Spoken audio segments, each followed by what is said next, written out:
咁你喺東京我學麵包啦，我估你都知道啲窿路邊度有啲正嘅麵包，有冇啲咩推介咧？其實我有學過一間上野係人氣店，佢人氣嘅在於咩咧？就係佢喺一棟舊嘅建築物入邊咧，變成一間麵包鋪，好懷舊，但係又食緊一啲好新式嘅麵包。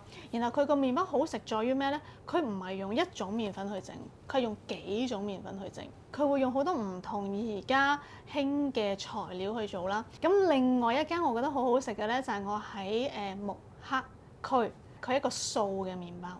佢叫果子麵團，佢初心去研發呢個麵包咧，就係俾小朋友食，因為好多小朋友唔食得雞蛋啊、牛奶啊咁樣，佢就研發咗呢個麵團，同埋好少人可能會喺間麵包鋪會揾一個咁樣嘅麵包買，因為佢好唔起眼嘅，佢好細個，唔係話特別好靚，但佢係超好食。表參道嗰間咧就已經太出名啦，佢係好好食，佢即使咁出名咧，佢都維持到嗰個水準。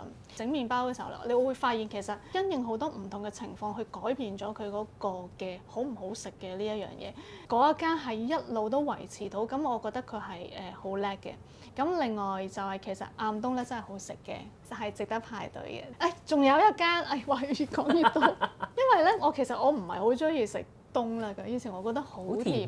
我上次就去咗品川嗰度，見到一間零零舍舍咁靚嘅鋪頭咧，咁原來佢係一間冬甩嘅店，係一個日式嘅冬甩，好好食。